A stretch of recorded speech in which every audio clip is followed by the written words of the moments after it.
तो अक्रूर जी महाराज जब वृंदावन पधारे तो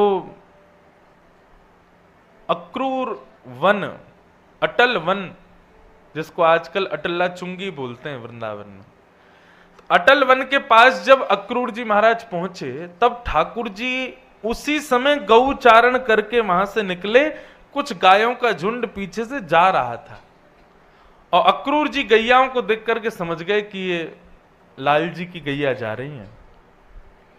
अक्रूर जी महाराज अपने रथ से उतरे और उतर करके पुष्टि करने के लिए, देखने के लिए कि ये ठाकुर जी ही गए थे क्या, वहां रज को देखने लगे। और जब रज को देखा तो उन्होंने क्या पाया, एक तरफ तो छोटे छोटे खुरों के निशान हैं, गड्ढे हैं, और दूसरी तरफ बड़े बड़े खुरों के चिन्ह विराज रहे हैं। और एक तरफ छोटे खुर, एक तरफ बड़े बड़े खुर, और बीच के पगडंडी पर एक तरफ बहुत सारे चरण हैं और एक तरफ अति शीतल कोमल अद्भुत चरणार बिंदों के चिन्ह बने हुए अकेले ठाकुर जी के। अक्रूर जी ने उसी समय नेत्र बंद किया और छवि का दर्शन किया कि ठाकुर जी गौचारण करने जाते कैसे हैं। तो उसका वर्णन ऐसा है कि एक तरफ तो ठाकुर जी की सब बड़ी बड़ी गैया चले, गैया चल रहे हैं, गैया के साथ नंदी चल रहे हैं, और एक तरफ सब छोटे छोटे बछिया बछड़ा आदि ये सब चल रहे हैं। बछड़ा बछियान के बगल में ठाकुर जी के सब ग्वाल बाल चल रहे हैं और गैयान के बगल में लाल जी चल रहे हैं। बोले सब ग्वाल बाल ठाकुर जी की यश गा रहे हैं तो संग क्यों नहीं चल रहे। बोले एक बार लाला ने कही, बोले तुम सब मेरे संग चले करो। तब मधुमंगल श्रीदाम बोले लाला तोते हम जब तू वैसे तेरे संगी रहेंगे, लेकिन जब तू चलेगा ना तब तोते ने हटके चलेंगे। ठाकुर जी बोले क्यों। वो लाला जब तू चले ना और अपने पाम धर के पाम उठावे, तेरे पामन की ऐसी सुंदर आकृति बन जाए या ब्रजरज में, हमारा तो मन करे कि इनके ऊपर भी नहीं चले, और हम तो कहा गैया भी ना चले तेरे चरण चिन्हन के ऊपर। मतलब ठाकुर जी जब तक ब्रज में विराजमान रहे तो जब तक वर्षा ना होती, आंधी ना होती, तब तक ठाकुर जी के चरण चिन्ह बने ही रहते थे। क्यों? क्योंकि ब्रजवासी भी सब देख के चलते कहीं नंदन नंदन के चरण चिन्ह तो नहीं है। और चरण चिन्हों की पहचान क्या है? बोले ठाकुर जी के चरणों में बहुत सारे चिन्ह बने हैं। वज्र बना है, अंकुश बना है, ध्वजा बनी है, वज्रांकुश ध्वज सरो रोहलांच नाड्यम उत्तुंग रक्त विलसन नख चक्रवाल। और सबसे बड़ी पहचान, ठाकुर जी जैसे ही चरण रख के उठाते हैं उतने हिस्सा में चरण चिन्ह तो बने ही जाते हैं, बाकी उसमें सुगंधी भी आने लग जाती है ठाकुर जी के चरणों की। ऐसे चरण चिन्हों से पूरा ब्रजमंडल आच्छादित है। मैं अपनी कथाओं में कहा करता हूं वैकुंठ में ठाकुर जी शेषनाग पे ही रहते हैं और कहीं जाना हो तो गरुण जी को बुला लेते हैं, पैर नहीं रखते जमीन पे, और रखते भी हैं तो सोना चांदी की जूती पहने अपने चरणन में। ये बिना पादुकाओं वाला चरण तो केवल वृंदावन को प्राप्त है। जिस चरण की रज के लिए पूरा विश्व लालायित रहता है, जिन चरणों को केवल धोकर के ब्रह्मा जी ने कमंडल में भरा और पृथ्वी पर विसर्जित किया तो महादेव की जटाओं में होते हुए वही गंगा बन गई। सोचो, यहां जैसे आपकी काशी में, हरिद्वार, ऋषिकेश में गंगा है ना, वैसे हमारे वृंदावन में रज है। यहां गंगा स्नान का जितना फल है, हमारी ब्रज की रज को माथे से लगाने का उतना फल है। क्यों? क्योंकि श्री हरि चरणामृत से कम नहीं है वो। इसलिए ब्रज उपासकों को चाहिए, और चाहिए क्या, ब्रज उपासक लेते ही सबसे पहले रज का आश्रय है। हमारे वृंदावन में देखो, ब्रज उपासकों के माथे पर रज निश्चित दिखेगी। क्यों? क्योंकि इस रज की ही कृपा है कि किशोरी जी, ठाकुर जी, यमुना जी सब स्वीकार करते हैं। जो वृंदावन में दंडवत करने के बाद अपने कपड़ा झाड़ ले, अपने माथे माथे पहुंच ले, कहा लग गयो, ऐसे ऐसे कर ले, तो समझ लो इसने ठाकुर जी की बड़ी अहतु की कृपा को स्वीकार करने से ठुकरा दिया। इसलिए रज बहुत आवश्यक। तो ये वृंदावन के पंचायतन हैं, इनमें रज का आस्वादन, रज का सामीप्यकरण बहुत आवश्यक है। तभी श्री जी कृपा करेंगे, तभी लाल जी कृपा करेंगे। तो सबसे पहले ब्रज को पकड़ो, रज को पकड़ो, रज के बाद यमुना जी, यमुना जी के बाद फिर सब स्वीकार करते ही जाएंगे। पर अभी क्या है, वृंदावन में सब सीधे ठाकुर जी के पास जाते, रज से कोई मतलब नहीं, यमुना जी से कोई मतलब नहीं। हमने वृंदावन के पंचायतन आजकल कोई और बन गए, पंच हैं तो कोई और जो हमने बताए, पर बन कोई और गए। कौन बन गए? पेड़े, लस्सी, टिक्की, आलू की, गोपी ड्रेस और बंदर, ये सब वृंदावन के पंचायतन बन गए। ये नहीं है, ये चौकीदार हैं वृंदावन के। हाँ, जिनका नाम लिया मैंने बताया था कथा में, ये चौकीदार हैं, ये अपने से आगे जाने ही नहीं देते आपको। वृंदावन गए, क्या किया महाराज? वो भल्ला खा के आए, लस्सी पी के आए, मतलब चौकीदार से मिल के आ गए आप, भीतर ही नहीं जाने दिया उसने आपको। पंचायतन, अब की बार वृंदावन जाओ, हमारी प्रार्थना, हम हर कथा में निवेदन कर रहे हैं, क्योंकि वृंदावन में भीड़ बहुत बढ़ गई है।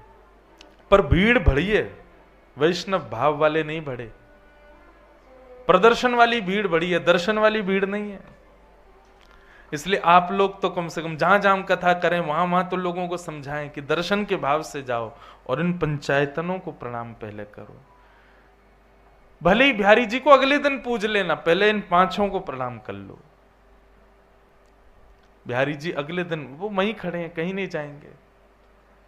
हां, एक भाव और सुनो, इन पंचायतनों को प्रणाम करोगे तो आप बिहारी जी को देखोगे या राधा रमन जी को देखोगे, ऐसा नहीं, फिर वो आपको देखेंगे, वे आपकी ओर दृष्टि करेंगे।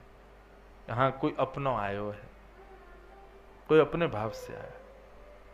बंधुओं, भक्ति का मूल अर्थ क्या है? हम ठाकुर जी को स्वीकार करें? नहीं, वे हमको स्वीकार करें। हम इसलिए कथा सुनते हैं, इसलिए तिलक लगाते हैं, कंठी माला पहनते हैं, नाम जप करते हैं, वैष्णव भेष में रहते हैं, ताकि हमारे भेष से, हमारे नाम जप से, हमारे रूप से, हमारे भाव से, हमारी प्रियता से ठाकुर जी प्रसन्न रहें।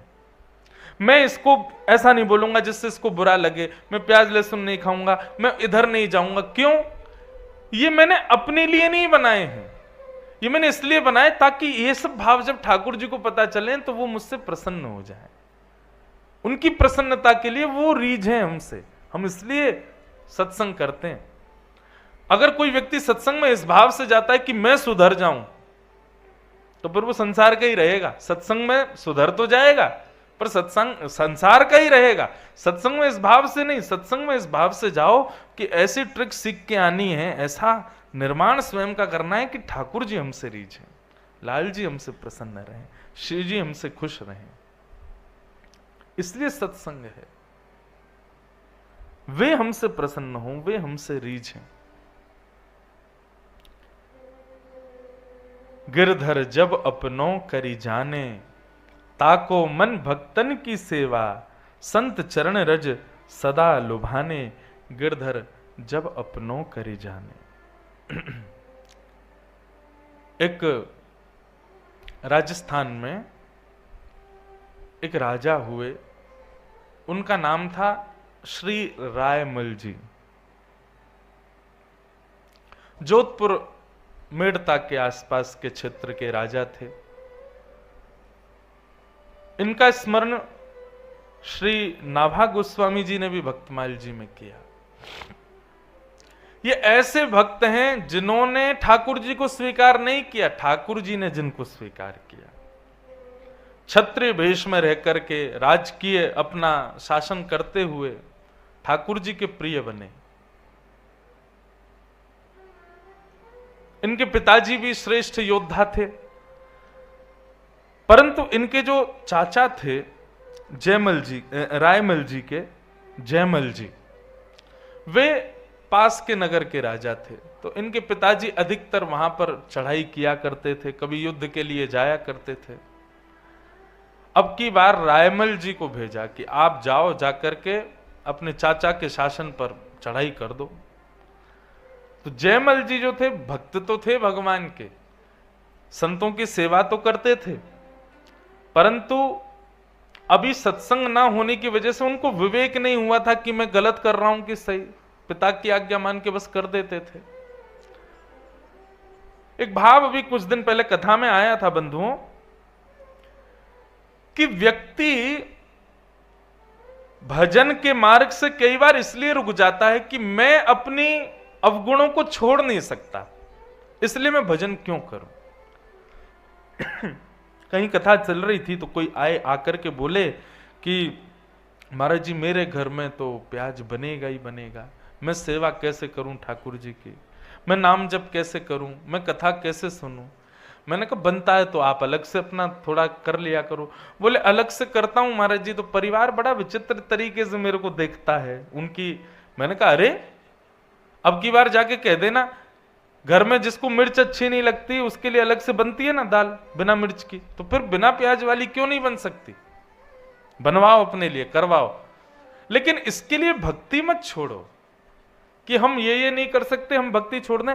तब मन में भाव आया कि आप अपने अवगुणों के लिए भजन मत छोड़ो, कि हमारे अंदर ये अवगुण हैं, हम भजन कैसे करें, कहीं अपराध बन गया तो। आप करो। भजन मेडिसिन है, दवाई है, औषधि है। औषधि धीरे धीरे असर करेगी।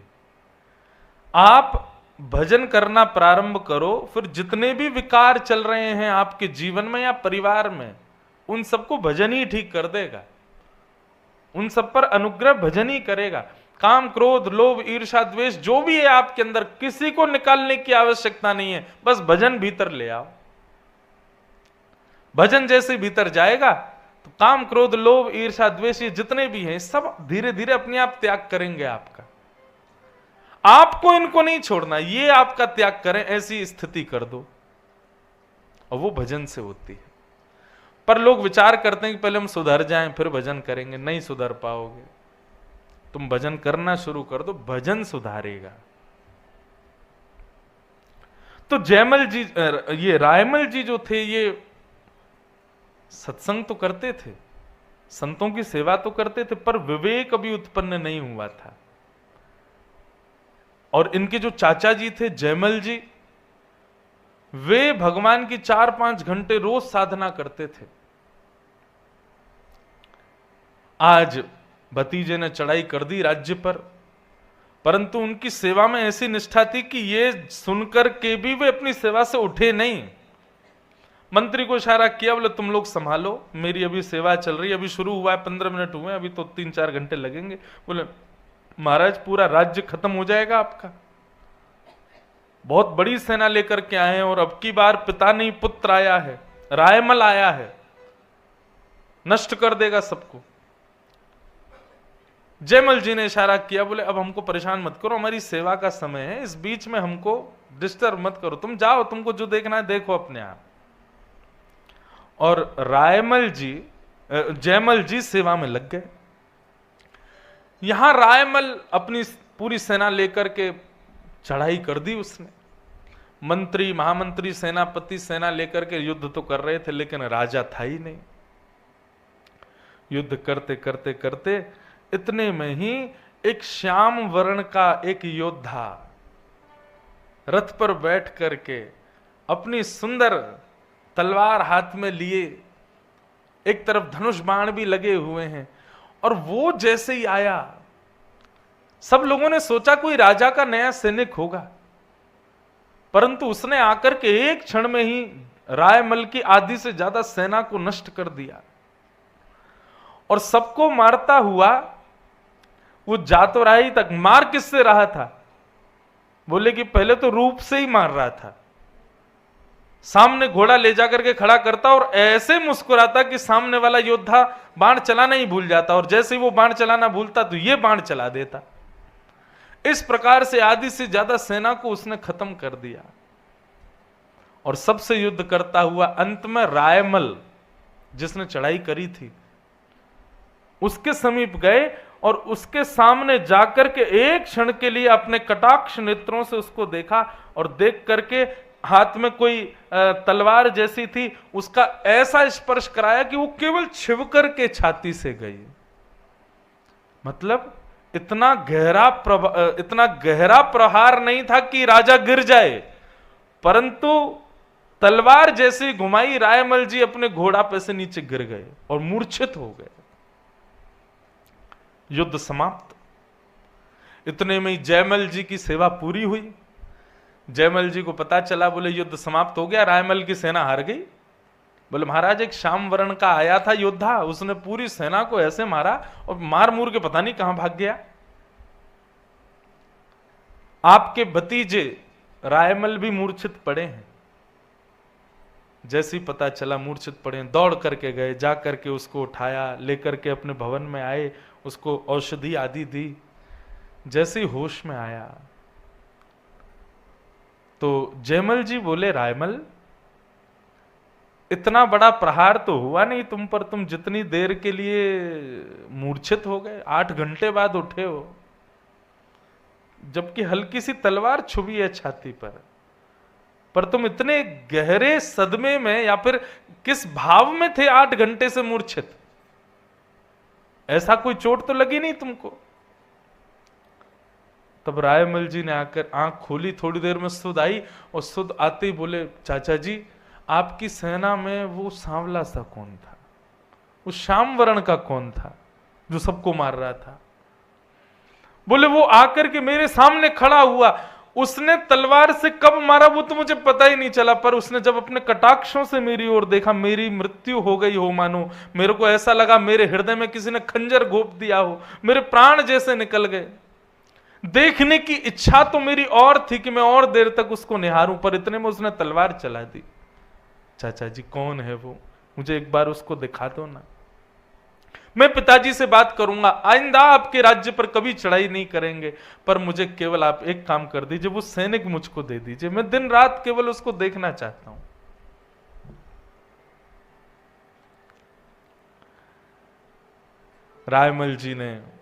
जयमल जी ने रायमल से कहा, रायमल वो कोई और नहीं थे, श्याम सुंदर ही आए थे। क्यों? क्योंकि जिस समय तुमने चढ़ाई की उस समय मैं सेवा कर रहा था ठाकुर जी की। सैनिकों ने आकर के मुझे खूब कहा कि चलिए युद्ध करना, पर मैंने ठाकुर जी की सेवा को नहीं छोड़ा। इसलिए सेवा ना छोड़ने की वजह से ठाकुर जी बोले ये सेवा में व्यस्त है, चलो इसकी जगह हम जाते। तो ठाकुर जी ही गए थे और उन्होंने ही जाकर के युद्ध किया, और जो भी कुछ था वो सब उन्होंने ही किया। तुम्हारा सौभाग्य है रायमल कि तुमने ठाकुर जी को देखा।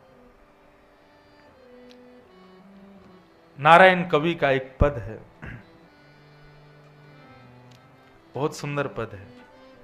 इस पद को बंधुओं याद कर लीजिएगा। मैंने जब पहली बार पढ़ा तो मैं कम से कम 2-2.5 घंटे तक इसके चिंतन में ही रहा। भैरवी,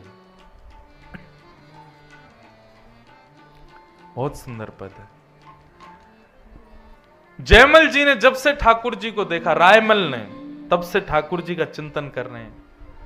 नारायण कवि रायमल जी की स्थिति का वर्णन कर रहे हैं। सोते जगते उठते बैठते हमेशा केवल ठाकुर जी का चिंतन चलता है, और बार बार वो योद्धा के रूप में आया हुआ श्याम सुंदर उनको दिखाई देता है। नारायण कवि कहते हैं, नंद नदन के ऐसे नैना, नंद नदन के ऐसे नंद नदन के ऐसे नैन, नंद नदन के ऐसे। ठाकुर जी के नेत्रों का वर्णन किया है इस पद में। श्याम सुंदर के नेत्र कैसे, अति सुंदर। अभी तक बंधुओं दिखे नहीं है हमको, इसलिए अनुभव में आए नहीं है। कभी हमारे लाल जी का दर्शन कीजिएगा, गौर से उनके नेत्र निहारिएगा, कुछ होगा चित्त में, और ये पद सुनने के बाद में दर्शन करोगे तो शायद हो जाए। नंद नंदन के ऐसे नैन, नंद नंदन के ऐसे नैन। हाँ, अति छवि भरे नाग के छोना, अति छवि भरे नाग के छोना, अति छवि भरे नाग के छोना, अति छवि भरे नाग के छोना। डरती डसे करि से, डरती डसे कर से। हाँ, डरती डसे कर से, डरती डसे कर से। भैया नाग के डसे के मंत्र हो सकते हैं, झाड़ फूंक हो सकते हैं, पर नंद नंदन के नेत्रन के डसे भय को कोई मंत्र नहीं उतार सके। जाने जाकू श्याम सुंदर ने निहार लियो हो, वाकू कोई मंत्र टोना कोई काम ना कर सके। झाड़ फूंक कितनी करा लियो वो जानते नहीं बच पाओगे। नंद नंदन के ऐसे नैन, नंद नंदन के ऐसे इन सम सावर मंत्र न होई, इन संसार मंत्र न होई। जादू जंत्र तंत्र नहीं कोई, जादू जंत्र तंत्र नहीं कोई। जादू जंत्र तंत्र नहीं कोई, जादू तंत्र तंत्र नहीं कोई। एक दृष्टि में मन हर ले में, एक दृष्टि में मन हर लेवे। एक दृष्टि में मन हर लेवे, एक दृष्टि में मन हर लेवे। कर देवे बेचैन, कर देवे बेचैन।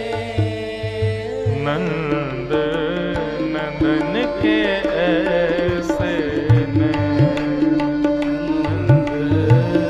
नंदन के ऐसे नैन। आनंद नंदन के ऐसे नैन। नंदन के ऐसे हे चितवन में घायल कर डारे, चितवन में घायल कर डारे। इन पे कोटी बान ले पारे, इन पे कोटी। बान ले बार। श्री बरबरीक जी आज खाटू श्याम जी के रूप में पूजे जाते सब जगह। जब उनसे पूछा गया कि महाराज महाभारत युद्ध का सबसे बड़ा योद्धा कौन था बताओ, ठाकुर जी की तरफ इशारा करके बोले सबसे बड़े योद्धा श्री कृष्ण। बोले आप उनको सबसे श्रेष्ठ योद्धा बता रहे हो जिन्होंने हाथ में शस्त्र तक नहीं उठाया। ठाकुर जी ने शस्त्र नहीं उठाया महाभारत युद्ध में। तो बाकी के योद्धा बोले बर्बरीक तुम उनको श्रेष्ठ योद्धा बता रहे हो जिन्होंने हाथ में शस्त्र तक नहीं उठाया। श्री बर्बरीक हंसने लगे, बोले शस्त्रों की आवश्यकता योद्धा को है, श्री कृष्ण के पात्र तो ये दो शस्त्र हैं ना, नेत्र। वास्तव में अर्जुन, युधिष्ठिर, भीम, नकुल, सहदेव, तुम लोगों ने कौरवों को थोड़ी मारा है। तो बोले ठाकुर जी जिसको अपने कटाक्ष नेत्र से देख लेते तो उसकी मृत्यु तभी हो जाती थी। बोले केवल तुमको श्रेय देने के लिए कि तुमने मारा, ठाकुर जी बाण चलवा देते, जाओ उसको मार दो। क्यों? वो पहले ही मर चुका है, क्योंकि ठाकुर जी ने उसको देख लिया है। इसलिए सबसे बड़े योद्धा श्री कृष्ण है, क्योंकि ये बिना शस्त्रों के ही मार रहे थे सबको। इनके नेत्रों से बड़े शस्त्र क्या होंगे। यहां पर नारायण कवि कह रहे हैं कि भैया सैकड़ों बाण लग जाएं शरीर में तो भी इतनी पीड़ा नहीं होगी जितनी पीड़ा ठाकुर जी कटाक्ष नेत्र से देख लें और उसके बाद में वो नेत्र ना दिखें तब जितनी पीड़ा होती है, वो पीड़ा सैकड़ों बाणों से भी ज्यादा है। नंद नंदन के ऐसे नैन, नंदन के ऐसे कैसे हैं? अति पैने तिरछे ही कस के, अति पैने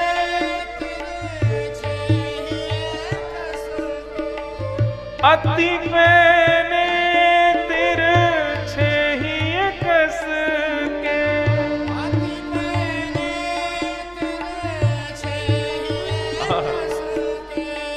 श्वास न देवे लेन, श्वास न देवे लेन, श्वास न देवे लेन, ओ श्वास ना देवे नंद नंदन के ऐसे नैन, नंद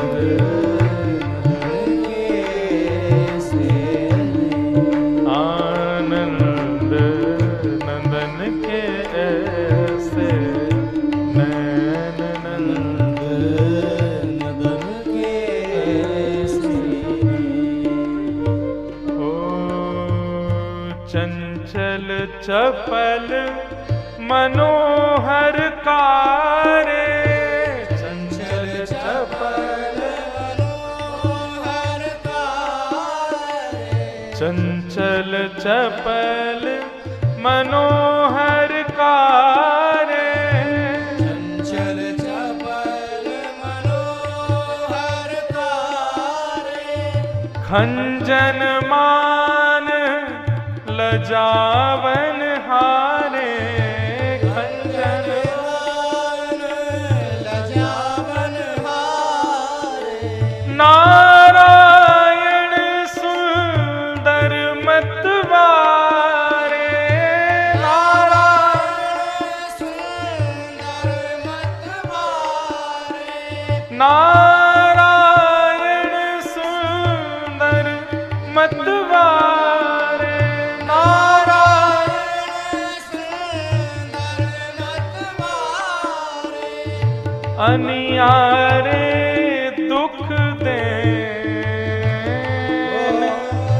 अनियारे दुख दे, नंद नंदन के ऐसे नैन, नंद नंदन के ऐसे आनंद नंदन के ऐसे नैन,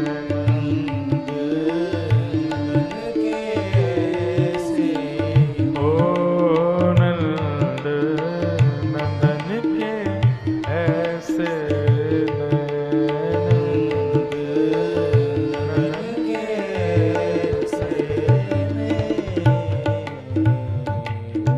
अति छवि भरे नाग के छोना, डरती डसे कर सैन, ऐसे नंद नंदन के नैन।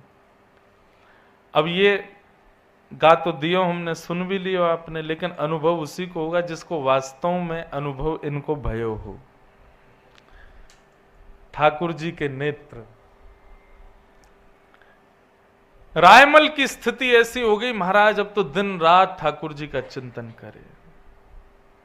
और चिंतन करता करता रायमल क्या गलत युद्ध में चला गया, ठाकुर जी से युद्ध हो गया, ऐसे सामने पड़े कि अब जीवन बदल गया। केवल भगवत भजन ही उसका जीवन बन गया। और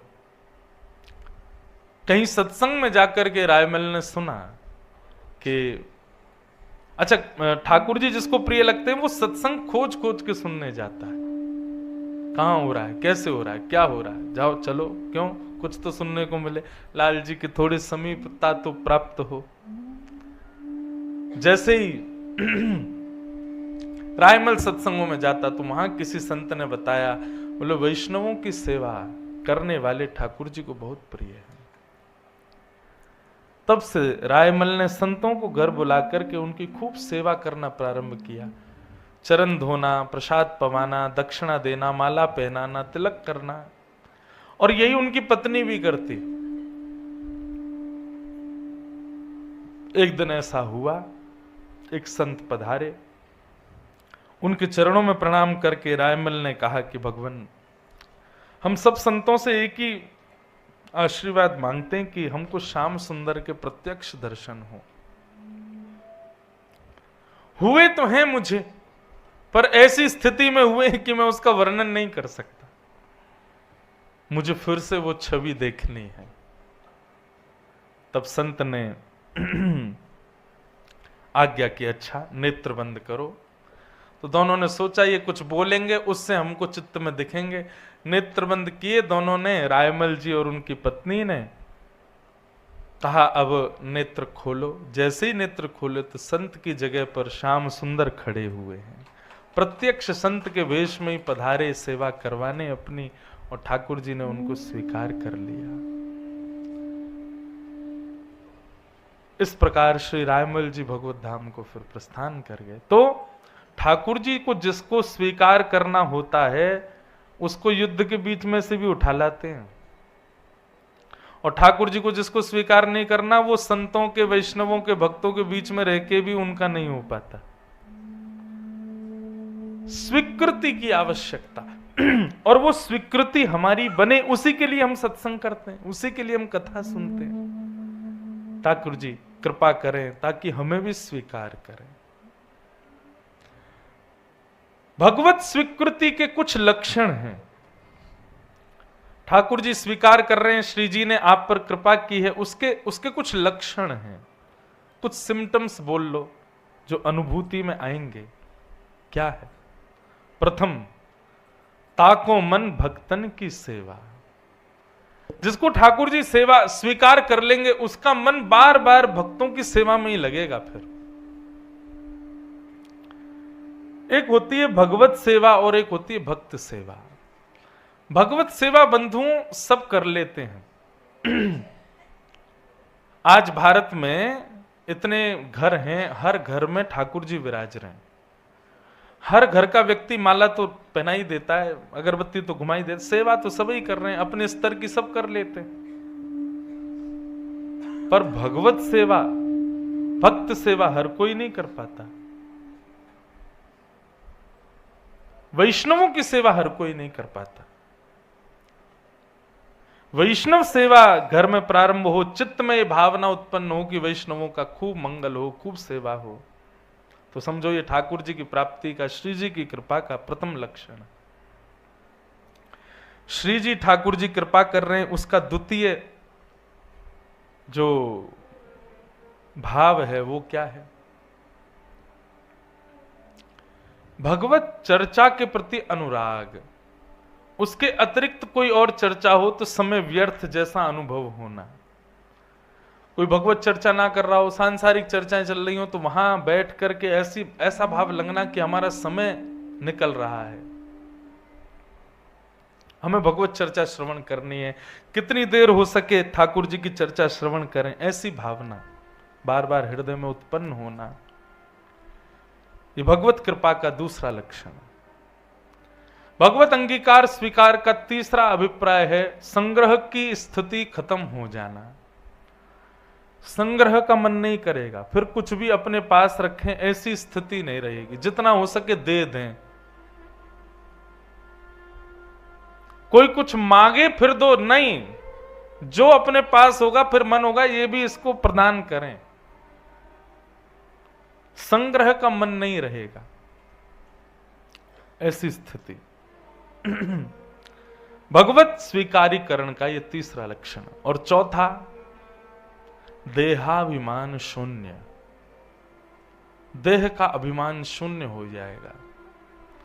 करोगे कुछ होगा कुछ, पांव धरोगे कहीं जाएगा कहीं, पहनोगे कुछ सोचा होगा ऐसे दिखेंगे, दिखोगे कुछ और। ये स्थितियां चार ऐसी हैं जो भगवत श्री जी ठाकुर जी की स्वीकृति का प्रमाण है। इनमें से कुछ हुआ हमारे संग? कुछ भी नहीं हुआ। तो निश्चित है कि अभी स्वीकारीकरण हुआ नहीं लाल जी का। इसलिए स्वीकृति के लिए हम सत्संग सुनते हैं, ताकि लाल जी हमें स्वीकार करें, श्री जी हम पर कृपा करें, अनुग्रह करें। श्री कुम्मन दास जी महाराज, सूरदास जी महाराज, मीराबाई, ये सब स्वीकृति है। भगवत स्वीकारीकरण हो चुका है इनके प्रति। कुम्मन दास जी के चरित्र में भाव आता है कि श्री कुम्मन दास जी गाते बहुत सुंदर थे। एक मैं कथा में एक बात कहा करता हूं बंधुओं कि कई लोग पूछते हैं कि महाराज जी आप लाल जी आपके संग रहते हैं, सेवा में विशेष क्या ठाकुर जी को अर्पित करना चाहिए जिससे ठाकुर जी प्रसन्न रहें? आप अपने गुणों को पहचानो, आपके पास कौन सा गुण है, और उसी गुण को भगवद निवेदित करके ठाकुर जी को दो। वो सबसे प्रिय, उसी के लिए ठाकुर जी आए हैं। अब आपके पास आए हैं, आपको खाना बनाना बहुत बढ़िया आता है, भोजन बहुत बढ़िया बनाते हो आप, तो ठाकुर जी इसी के लिए आए हैं। गजराज तारो तेने आवने को, जावने को, खावने पकावने को मीराबाई तारी है। नरसिंह मेहता को तारो वहीवार सवारने को, वेदन सुनावने को जयदेव तारो है। आप जिसको भी तारते हो ठाकुर जी निश्चित उसके गुण का भाव लेने के लिए आप उसके पास जाते हो, पर व्यक्ति अपने गुण से केवल समाज को प्रसन्न करने में लगा रहता है। सुंदरता है तो सुंदरता का श्रृंगार करेगा, किस लिए? सब प्रसन्न रहें, सबको अच्छा लगूं मैं। नाचना अच्छा आता है तो नृत्य करके सदैव प्रयास करेगा कि ऐसा नृत्य करूं कि सब वाहवाही करें। गाना बहुत अच्छा आता है तो फिर लोक रंजन और केवल अपनी पॉपुलैरिटी के लिए गाना प्रारंभ कर देता है। अपने गुण को ही ठाकुर जी को दो। ठाकुर जी आए इसीलिए आपके पास। अगर सेवा विराजी है आपके घर पे तो वो और किसी साधन के लिए नहीं आए हैं। आपका गुण जो है जिससे आप सबको रिझाते हो उसको ठाकुर जी लेने आए हैं। उनको प्रदान करो, उनको निवेदित करो, अपने भाव निवेदित करो।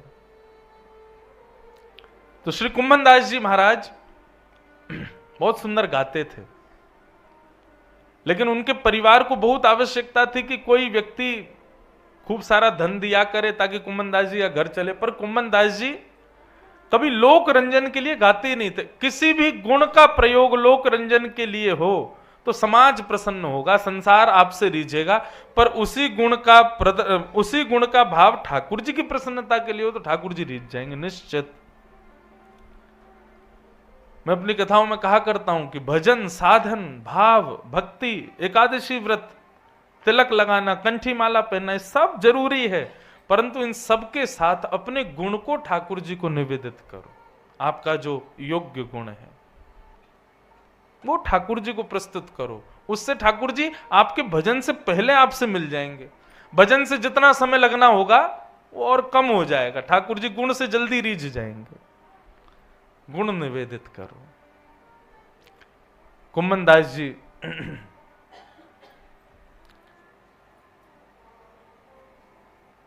ठाकुर जी के अतिरिक्त कहीं नहीं गाते थे, चाहे कितना भी अच्छा स्वर किसी को क्यों ना लगता। कोई बहुत कहता था कुम्मन दास जी आपका स्वर बहुत सुंदर है, हमें कुछ गा के सुनाओ, तो कुम्मन दास जी कहते मंदिर में आ जाइए, इतने बजे से इतने बजे तक हम गाएंगे, वहीं बैठ के हमको सुन लेना। ठाकुर जी के अतिरिक्त कहीं और अपनी वाणी की सेवा नहीं।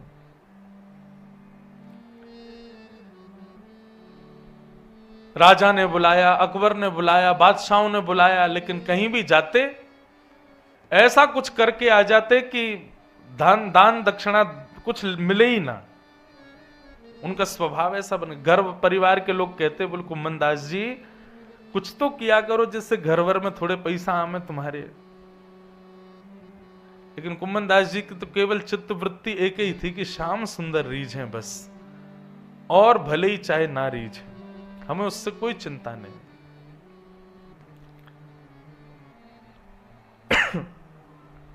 एक बार गुसाई विठल नाथ जी ने कुम्मन दास जी को कुछ धन द्रव्य मिले, इसके लिए गुसाई जी ने प्रयास किया कि हम 2-4 वैष्णवों के घर जाएंगे, और जो गुरुजन आते हैं तो वैष्णव जन दक्षिणा देते हैं, और गुरु जी को भी देते हैं, संग में जो आया उसको भी देते हैं, तो कुम्मन दास जी को थोड़ी प्राप्ति हो जाएगी। तो इस प्रकार कुम्मन दास जी का घर थोड़ा चल जाएगा। कुम्मन दास जी को लेकर के गुसाई जी ने कुम्मन दास जी से कहा, बोले चलो कुम्मना हम तुमको लेकर के चल रहे हैं। बोले कहाँ? बोले कुछ वैष्णवों के यहाँ जाना है, और 2-4 दिन में आ जाएंगे, सब वैष्णवों के यहाँ कुछ दिन भ्रमण करते हुए फिर आ जाएंगे। गुसाई जी की भावना तो ये थी कि वैष्णवों मैं सीधे सीधे कुछ दूंगा, कुम्मन दास स्वीकार नहीं करेगा, इसलिए अपने संग सेवा के भाव से ले जाऊं, वैष्णव कुछ प्रदान कर देंगे तो कुम्मन दास के घर में थोड़ी शांति हो जाएगी। परंतु बंधुओं, जिसका चित्त वृत्ति में ठाकुर जी विराज रहे हों, उसको फिर कुछ और वस्तु की आवश्यकता नहीं। हमको कई बार वैष्णव भक्तों को देख के लगता है कि बेचारा बड़ा दीन है, बड़ा दुखी है, पर उसकी स्थिति में जब ठाकुर जी विराज गए तो उसको संसार की वस्तुओं की कोई आवश्यकता नहीं। गुसाई जी बोले चलो कुम्मन दास हमारे साथ, और कुम्मन दास जी बोले अब गुरु जी हैं, मना तो कर नहीं सकते, चलो।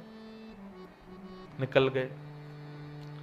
लेकिन जैसे ही गोवर्धन से दूर गए तो जो स्थिति श्री चतुर्भुज दास जी की हुई थी, और जब उन्होंने पद गाया गोवर्धन वासी सांवरे तुम बिन रहो न जाए, ठीक वैसी स्थिति यहां कुम्मन दास जी की। वहां भी कृष्ण विरह में उन्होंने ये पद गाया जिसको आज पूरा वैष्णव समाज गाता है और ठाकुर जी की प्राप्ति का अनुभव करता है। कुम्मन दास जी को जब विरह हुआ ठाकुर जी का, थोड़ी दूर ही गए थे गुरुदेव के साथ कि दूर जाते ही मूर्छित होकर कुम्मन दास जी गिर गए। गुसाई जी बोले अभी तो इतना समय ही नहीं हुआ, चलते फिरते कोई श्रम भी नहीं हुआ, धूप भी नहीं है, ये कुम्मन दास मूर्छित कैसे होगा? गोद में बिठाया, जल का छिड़काव किया, बोले कुम्मना कहां भय हो?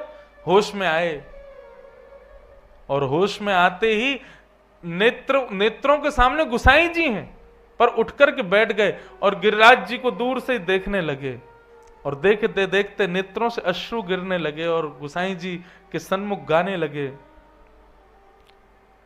किते दिन हुए जु गए बिन देखे। क्या गा रहे हैं? किते दिन हुए जु गए बिन देखे। स्थिति सुनिए, 1 घंटा भी नहीं हुआ है अभी निकले हुए गोवर्धन से, श्री जी के चरणों से दूर हुए 1 घंटे का समय भी नहीं हुआ है, 1 घड़ी के आसपास समय निकला है, और यहां कुम्मन दास जी कह रहे हैं कितने दिन हुए जू गए बिन देखे। गुसाई जी नहीं समझे। गुसाई जी बोले शायद कोई नातेदार रिश्तेदार होगा, उसके लिए कह रहा होगा, बहुत दिन से नहीं देखा, अचानक स्मृति आ गई होगी। गुसाई जी बोले किसको नहीं देखा कुम्मना? बोले तरुण किशोर रसिक नंद नंदन, तरुण किशोर रसिक नंद नंदन, कछुक उठत मुख रेखे कछुक उठत मुख रेखे किते दिन वे जुगे बिन देखे। किते दिन है जुगे बिन दे। मैं ये बात क्यों कह रहा हूं? हमको श्यामा श्याम की लीला सुननी है, हमको ठाकुर जी के मंगल चरित्र सुनने हैं। स्थिति है ऐसी हमारी। कुम्मनदास, सूरदास, मीराबाई जैसी स्थिति बन गई है हमारी? नहीं। और ऐसी स्थिति बन गई तो फिर कुछ और दिखेगा नहीं बंधुओं। ये आज का जो पूरा सत्र प्रथम दिन का रहा, मैंने विशेष रूप से कुम्मनदास जी या कुछ भक्तों को ही आगे रखा, केवल स्थिति बताने के लिए आपको, कि स्थिति जिनकी होती है उन्हीं को ही ब्रजरस प्राप्त है, सबको नहीं। हमारी भागवत कथाओं से ज्यादा लोग प्रार्थना करते हैं 3 दिवसीय 4 दिवसीय चर्चा के लिए, पर मैं अधिकार नहीं देता। क्यों? क्योंकि भागवत के माध्यम से जब तक अपनी स्थिति नहीं बनाओगे आप ऐसी, तब तक ब्रजरस केवल एक मनोरंजन बन जाएगा।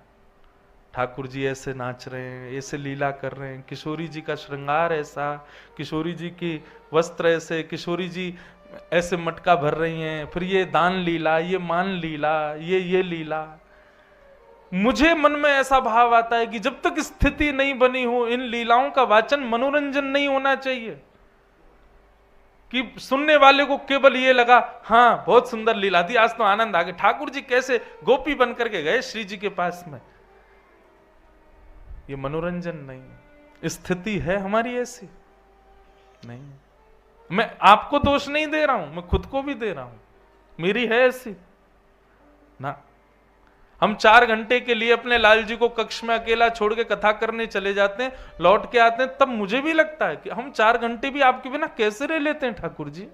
हम रह लेते हैं इसलिए मतलब अभी स्थिति बनी नहीं हमारी, और स्थिति नहीं हुई तो फिर मैं कैसे उस रस का अधिकारी मान लूं स्वयं को। इसलिए इन चर्चाओं को वैष्णवों को पहले प्रणाम कर रहे हैं, ताकि स्थिति हमको प्राप्त हो, थोड़ी ही बने तो सही।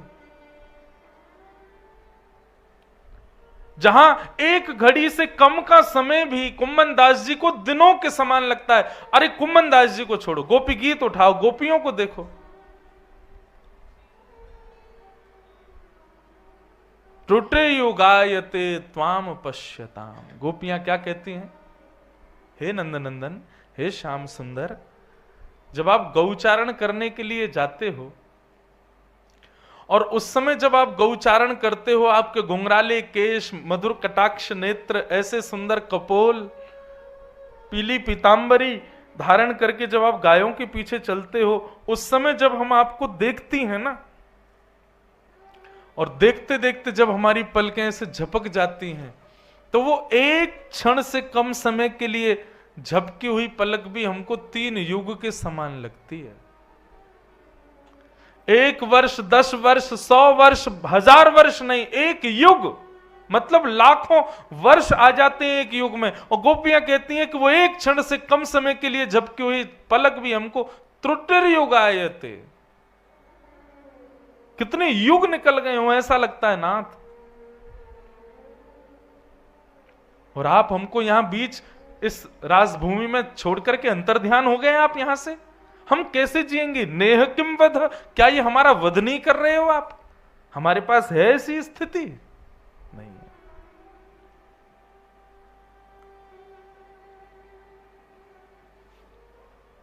स्थिति नहीं है अभी हमारी, पहले स्थिति तो बने। इसलिए स्थिति बनने के लिए क्या करें? गोपियों को, गोपेश्वर को, इन सबको पहले प्रणाम करवा रहे हैं हम, ताकि इनको वंदन करो, पहले इन रसिक जनों को प्रणाम करो, इनको, इनके स्थिति भाव को समझो, तब उस लीला में प्रवेश करें।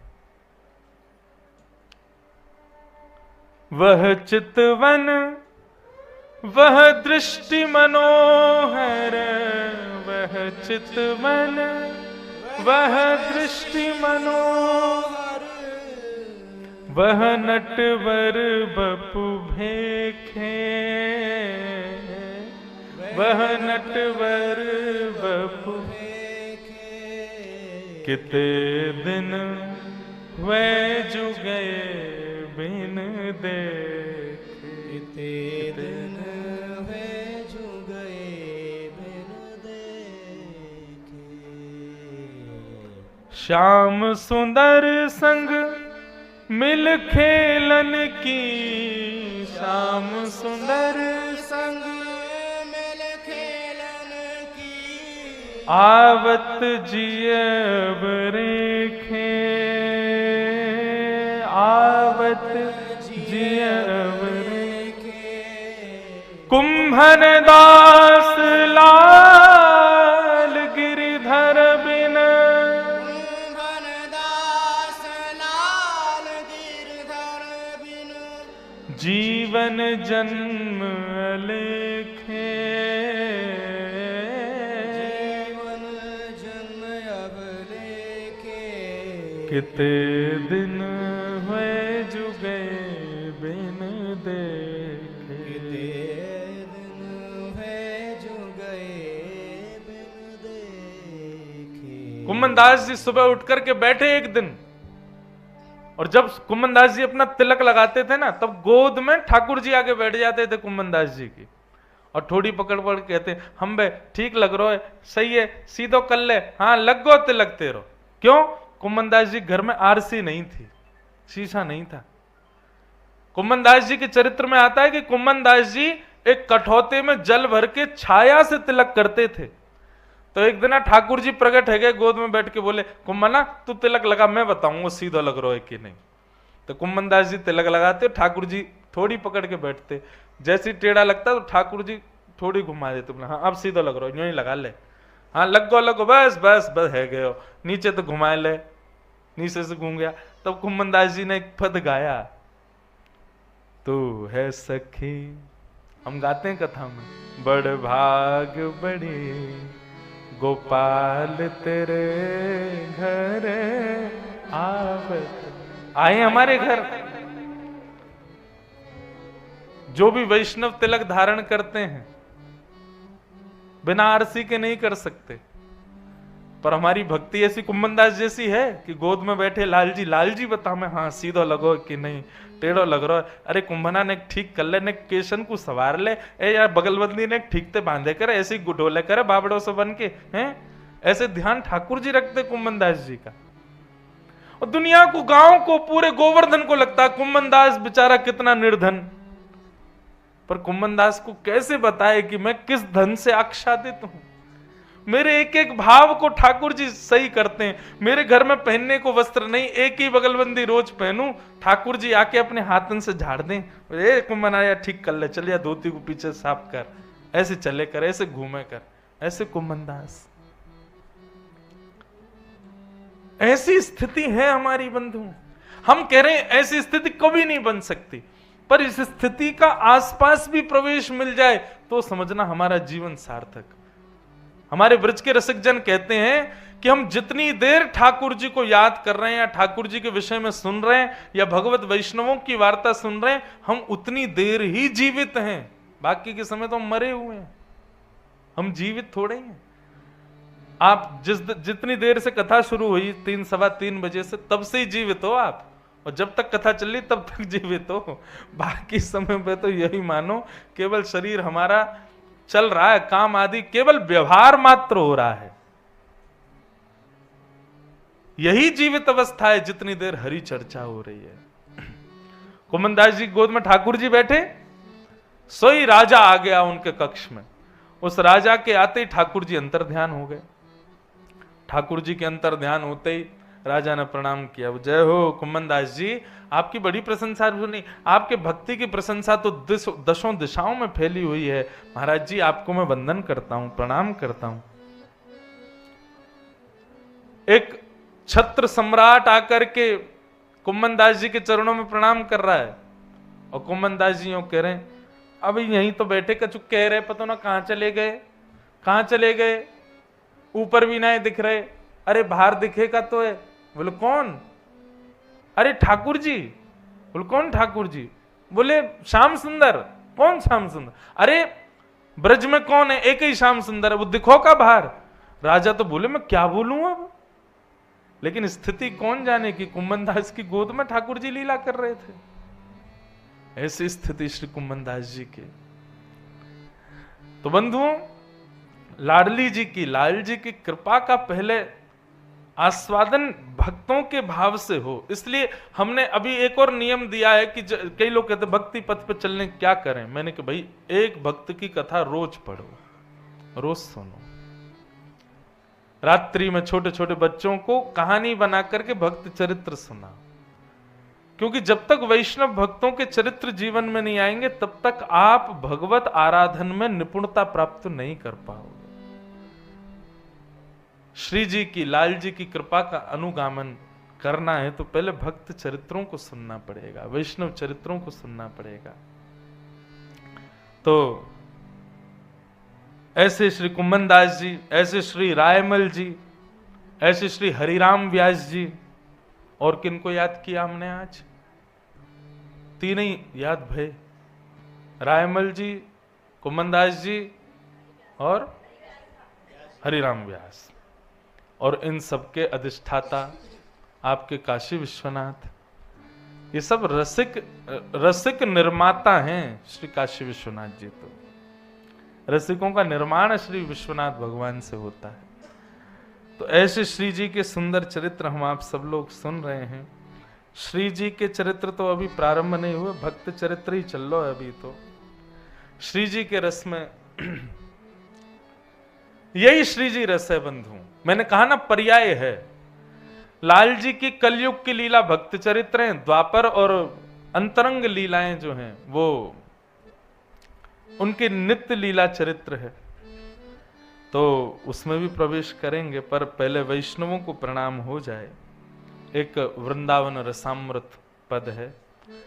अभी 2 दिन और कल और परसों की कथा है, तो कल ऐसी व्यवस्था हो जाएगी तो ठीक है कि सबको एक प्राप्त हो जाएगी उसकी प्रति, ताकि आप सब लोग भी उस पद को गा सको साथ में। हमारे वृंदावन में बंधुओं 7 ठाकुर हैं। और कौन कौन से 7 ठाकुर हैं? गोविंद देव जी, मदन मोहन जी, गोपीनाथ जी, राधा रमण जी, राधा वल्लभ जी, युगल किशोर जी और बिहारी जी। ये 7 प्रमुख ठाकुर हैं वृंदावन के। अच्छा, एक बात, एक मन में भाव आता है, एक कथा और करेंगे हम कभी, इन 7 ठाकुरों के प्रादुर्भाव की कथा, और इनको जिन जिन आचार्यों ने प्रकट किया, जैसे कि श्री गोविंद देव जी को रूप गोस्वामी जी ने, मदन मोहन जी को सनातन गोस्वामी जी ने, गोपीनाथ जी को मधु पंडित मधुसूदन उन्होंने प्रकट किया। ऐसे 7 ठाकुरों के प्रादुर्भाव की भी कथा है, कैसे प्रकट हुए। अच्छा बंधुओं, ये 7 ठाकुर जो हैं इनको किसी मूर्तिकार ने नहीं बनाया। हाँ, एक मूर्तिकार ने बनाया इन 7 को, हमारी श्री जी ने। ये श्री जी के हृदय के ठाकुर जी हैं 7 हमारे ब्रज के।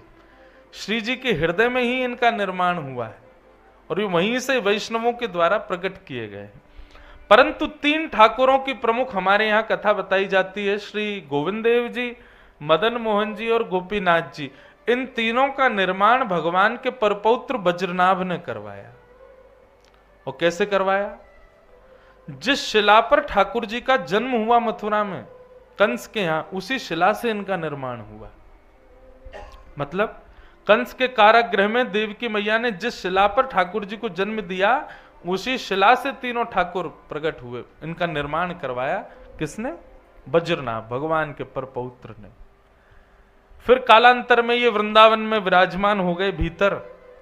फिर जब अभी कुछ वर्षों पहले भक्त शतक आया, उस समय भक्त हुए पूरे विश्व में, तभी हमारे यहां श्री हरिदास जी महाराज, हितरवंश महाप्रभु, गोपाल भट्ट गोस्वामी, मीराबाई आदि ये सब उसी समय में हुए। 100 साल तक केवल भक्त हुए थे।